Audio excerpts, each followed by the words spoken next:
What if one of the biggest supports for the American food industry was never consumer strength at all? What if it was government money quietly flowing through grocery stores the entire time? That support is now shrinking, and corporate America is starting to admit the impact is real. Kraft Heinz just warned investors that cuts to SNAP benefits, commonly known as food stamps, are hurting demand for its products. Not next year. Right now.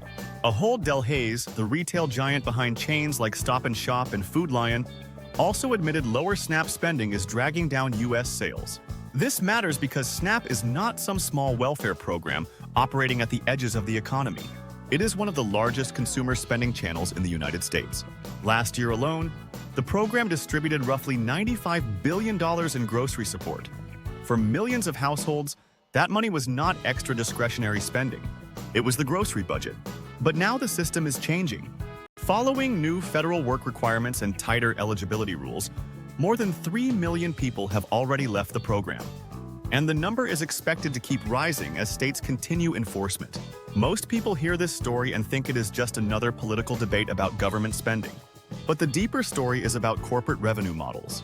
For years, major food companies benefited from a stable floor of government-supported grocery demand. During the inflation shock after COVID, many food companies pushed prices aggressively higher. Consumers absorbed those increases because they still had support from stimulus savings, credit, and expanded benefit programs. But now, every pressure point is colliding at once. Savings are lower, household credit pressure is elevated, interest rates remain high, and grocery assistance is being reduced at the same time. That combination changes consumer behavior very quickly. And the most important detail in this entire story is where the spending is moving. It is not disappearing evenly across the economy. SNAP households are shifting toward discount retailers like Aldi, Sam's Club, and Dollar Tree. That creates pressure first on branded packaged food companies, the exact companies that were already struggling with slowing sales volumes after years of price increases. This is why Kraft Heinz specifically pointed to SNAP weakness. Large food companies usually avoid directly connecting government policy to earnings pressure unless the impact is meaningful. And there is another hidden issue underneath the surface. SNAP households actually make more grocery shopping trips than non-SNAP households. That makes them extremely important for volume-driven food businesses. When millions of households cut spending at the same time, the ripple effect spreads across the entire chain. Manufacturers feel it. Retailers feel it. Distributors feel it. And food banks feel it too. One major Arizona food bank said demand jumped from roughly 150,000 people to 200,000 after the policy changes began. At the same time, food banks are receiving fewer surplus supplies and are being forced to purchase more food directly instead of relying mainly on donations. And this is where the bigger macro story appears. Washington can reduce direct federal spending, but the economic pressure does not disappear. It simply moves somewhere else. Part shifts onto households, part shifts onto charities and local governments, and part shifts directly onto corporate earnings. That last part is what markets are starting to notice, because the packaged food industry was already under pressure before this happened.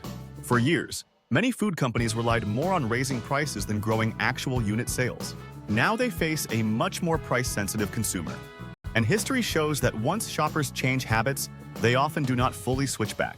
Once families realize the store brand version tastes close enough for half the price, many never return to the premium brand.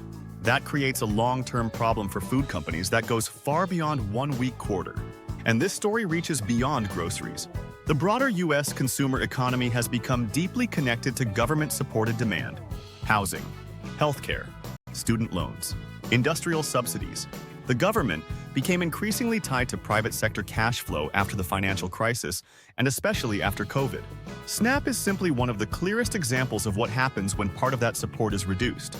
And the timing matters, because this is happening while investors are already questioning the strength of the American consumer.